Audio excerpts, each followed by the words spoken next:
जैसा खाया अन्न वैसा हो गया मन, जैसा पिया पानी वैसी हो गई वाणी।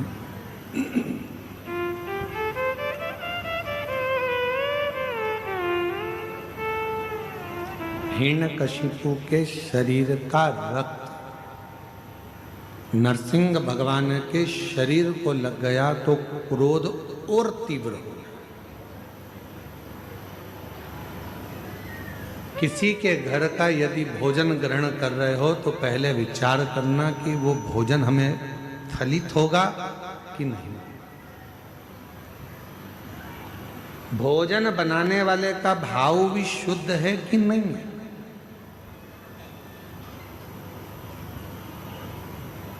एक कितना सुंदर प्रसंग आता है कि एक राजा हमेशा मरने का सोचता था। रानी उसको समझाती थी तुम्हारे घर में जब राजपाट है, धन है, वैभव है, संपदा है, सत्ता है, दौलत है, जमीन है, जायदाद है, बच्चे हैं, तो फिर मरने का क्यों सोचते। राजा को समझ में नहीं आता था कि मैं मरने का क्यों सोचता हूं, मेरे में ये बुद्धि आती कहां से।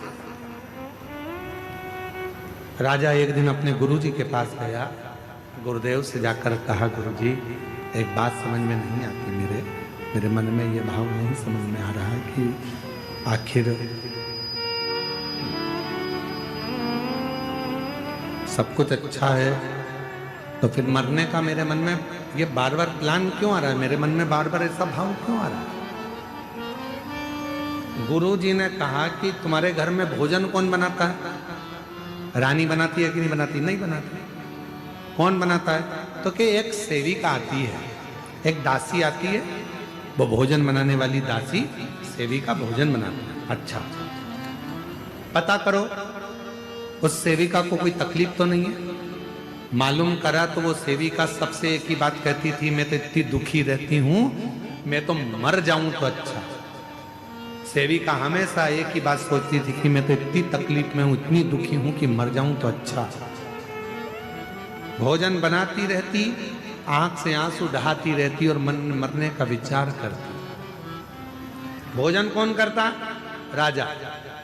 बुद्धि किसकी बिगड़ी, राजा की। मरने का प्लान कौन कर रहा, राजा। राजा सेविका को बुलाकर पूछे कि तुम भोजन बनाती हो और तुम्हारे मन में ये अलग अलग भाव आते रहते हैं मरने के, क्यों। कहा मैं दुखी हूं, तकलीफ में, कष्ट में, इसलिए मैं मरने का विचार करती रहती हूं महाराज। राजा ने उस सेविका को निकाल दिया, भोजन रानी बनाने लगी। राजा की उम्र के लिए सोचती थी मेरा पति खूब जिए, खूब आनंद में रहे, स्वस्थ रहे, खुश रहे। पति स्वस्थ रहने लगा, खुश रहने लगा, आनंद में रहने लगा। मेरी जीजियों,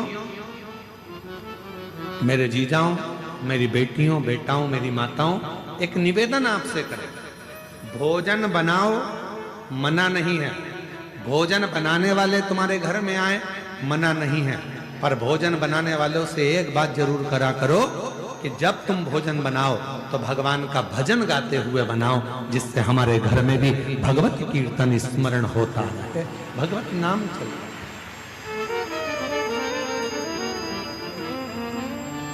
अब वो अपने टुकड़े रो रो कर, टुकड़े बोल बोल कर भोजन बनाए। अब मालूम पड़े अंदर इतना गुस्सा आ रहा, इतना गुस्सा आ रहा, और वो पूरा गुस्सा आटे उसनने में, इससे ये करा, और आटा उसन रही है, रोटी का आटा मल रही, और अंदर से गुस्से में लाल होती चली जा रही, और आटे पे सारा गुस्सा निकाल दिया, और वही आटे की रोटी बनी। जिसने खाई, घर में लड़ाई लड़ाई, ये भी लड़ रहा है, वो भी लड़ रहा है, भाई भाई लड़ रहा है, बहन भाई लड़ रहा है, सास चिल्ला रही, बहू चिल्ला रही।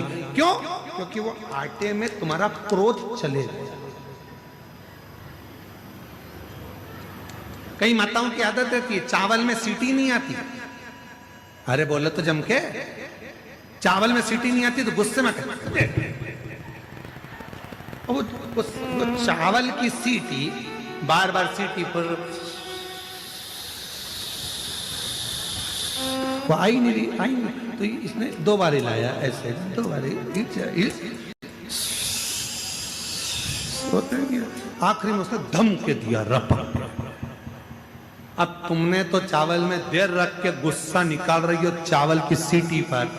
चावल की सीटी में जो बूंद बूंद भाप का पानी अंदर गिर रहा था उसमें तुम्हारा क्रोध भी उस चावल में चला गया। किसी ने खाया, गुस्से में लाल हो गया।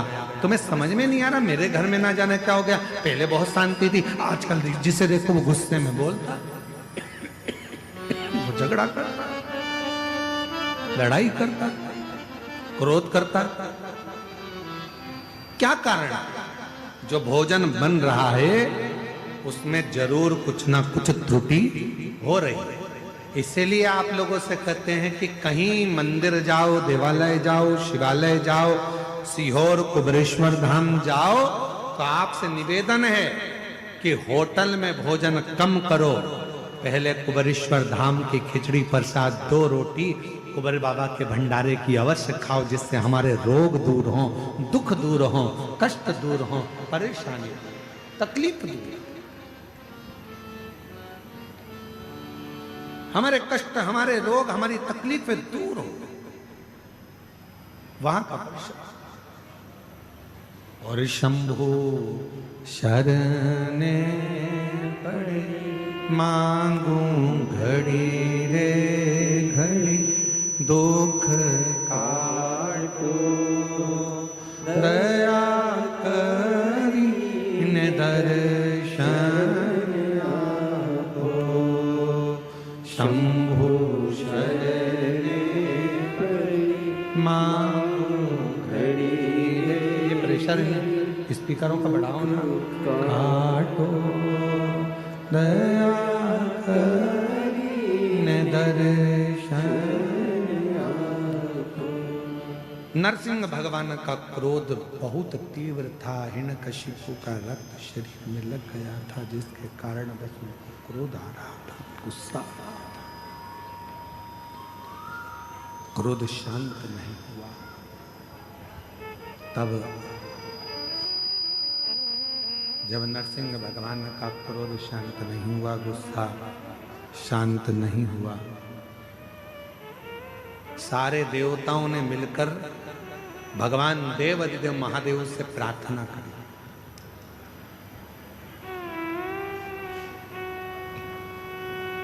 एक कथा है प्रत्यग्र माता की।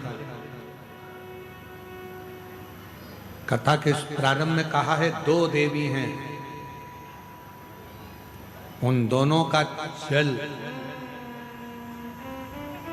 यदि आप उनका नाम भी पुकार देते हो, हम तो यहां तक कहेंगे, अगर किसी को बहुत गंदे गंदे स्वप्न आते हो, बहुत गंदे स्वप्न, हर कुछ दिख रहा है, सांप दिख रहे हैं, मौतें दिख रही है, कहीं कुछ दिख रहा है, एक्सीडेंट दिख रहा है, अपने ही मालूम पड़े पति के बारे में ही गलत देख लिया, पत्नी के लिए गलत देख लिया, माँ बाप के लिए गलत देख लिया, भाई बहन के लिए गलत देख लिया। कभी कभी ऐसा लगता है अंदर से कि मेरे पति के साथ कुछ गलत ना हो जाए, मेरे बेटे के साथ गलत कुछ ना हो जाए, मेरी पत्नी के साथ गलत कुछ ना हो जाए। घर के लोगों के लिए हम जब गलत गलत विचार मन में आने लगते हैं, तब प्रत्येक माता का नाम या दंतेश्वरी माता का नाम किस रूप में लेना है वो कथा चल जाए। और शायद संपूर्ण विश्व में इस कथा की धूम है, पूरे विश्व कि दंतेश्वरी माता की कथा को हमें श्रवण करना है। आखिर माँ का स्वरूप क्या, माता का स्वरूप, माता का स्मरण, माता की भक्ति, माता का विश्वास। तो नरसिंह भगवान का क्रोध बड़ा तीव्र हो रहा था, प्रकट हो रहा था। वो क्रोध शांत नहीं हो रहा था, क्रोध शांत। सब देवता मिलकर भगवान देवाधिदेव महादेव के पास में पहुंच गए, भगवान शिव जी के पास।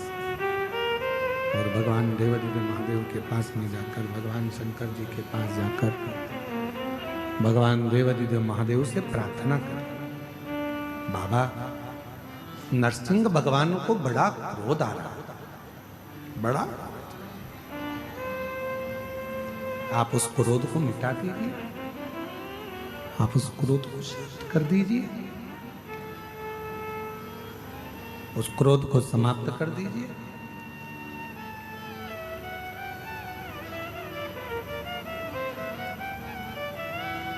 शंकर भगवान बोले नरसिंह भगवान ने जो रूप रखा है सारे देवताओं को शामिल कर कर नरसिंह भगवान इस पवित्र रूप को धारण करें। उनके क्रोध को शांत करने के लिए 33 कोटि देवता सब मुझ में समाये। 33 कोटि देवता सब मुझ में समाये। मैं एक पक्षी का रूप रखता हूं और नरसिंह भगवान को पक्षी का रूप रखकर अपने पंजे में उठाकर अलकनंदा नदी में ले जाकर डाल देता हूं। पक्षी सारे देवता राजी हो गए। अब नरसिंह भगवान से उनके सामने क्रोध को शांत करने के लिए शंकर भगवान श्रंभेश्वर महादेव बन गए। बोले श्रंभेश्वर महादेव की। भगवान शंकर का एक ऐसा स्वरूप, मुख है शेर का, शरीर है मनुष्य का और पंख बने हैं 2 उड़ने के, शरंभ पक्षी। मेरे देव अधिदेव महादेव ने देखा कि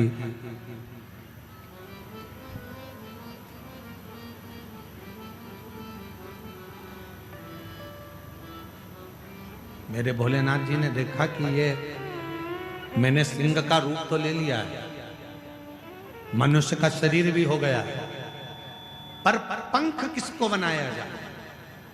तब मेरे भोलेनाथ ने त्रिदेवियों का आवाहन किया।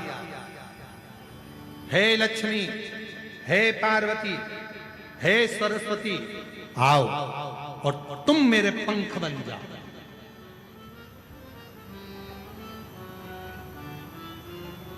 तीनों देवियों ने मिलकर शालिनी और प्रत्यंगिरा माता उनके पंख बनकर उड़ने लगे। शंकर भगवान शरम पक्षी का रूप धरकर जो उड़े और सामने पहुंचे नरसिंह भगवान के बिल्कुल ठीक सामने। नरसिंह भगवान ने देखा कि ये तो शंकर भगवान सारे देवताओं को लेकर आ गए और अब तो नरसिंह भगवान का और तीव्र क्रोध आ गया, और तीव्र और क्रोध बढ़ गया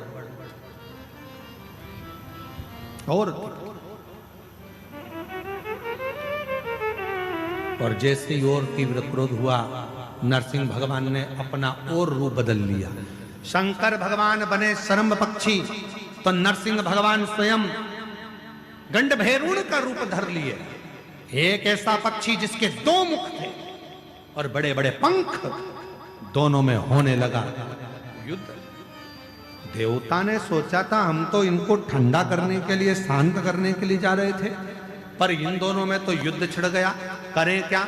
उसी समय मां शरंभ पक्षी के उस पंख के रूप में जो मां प्रत्यंगिरा माता थी, उसी समय पर उन्होंने अपना स्वरूप अलग किया और जैसे एक सिंह का मुख होता है, सिंह का मुख है, नारी का स्वरूप है और मां उसी पल प्रत्यंगिरा माता के रूप में प्रकट हो गई। उसी पल, उसी समय आप लोग दर्शन कर रहे होंगे आस्था चैनल पर, सभी आस्था चैनल वासी और जितने भी कथा में बैठे हैं, एलईडी पर भी आप लोग प्रत्यंगिरा माता का दर्शन कर रहे होंगे। सिंह का मुख है मां का,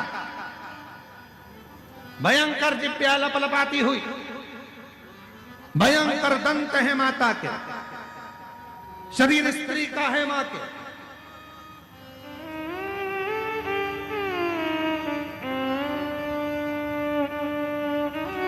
जो देखा गंडभैरुण के रूप में विराजमान नरसिंह भगवान और शरंभ के रूप में विराजमान मेरे देव अधिदेव महादेव दोनों ही शांत हो गए और दोनों शांत होते से ही प्रत्यंगिरा माता को जो देखा तो शिव जी ने कहा, है प्रत्यंगिरा तुम वो शक्ति हो जो पार्वती सती का एक स्वरूप है। तुम्हारे दंत का दर्शन एक प्रत्यंगिरा के रूप में होगा। और सुनो प्रत्यंगिरा, जहां मेरी आद्य शक्ति सती का पूरा स्वरूप जब पूर्ण तरह से भगवान नारायण के चक्र द्वारा खंडित कर दिया जाएगा, जिस स्थान पर मेरी सती के दंत गिरेंगे, वह प्रत्यंगिरा तुम्हारा ही एक बल स्वरूप दंतेश्वरी के रूप में पूजा जाएगा। स्वयं दंतेश्वरी, एक प्रत्यंगिरा और मां आद्य शक्ति सती माता का जब शरीर के टुकड़े करे गए, जो दंत गिरा है वो दंतेश्वरी के रूप में मां विराजमान हुआ है। आज संपूर्ण जगत जाने ना जाने पर काली पुराण वर्णन करती है, देवी भागवत वर्णन करती है, अथर्ववेद वर्णन करता है कि एक प्रत्यंगिरा माता और एक मां दंतेश्वरी, ये दो देवियां ऐसी हैं, अगर कोई कितनी भी काली विद्या कर दे, कोई कहीं की भी विद्या कर दे, इन देवी का नाम लेकर केवल दक्षिण में खड़े हो और शिवलिंग पर जल चढ़ाते समय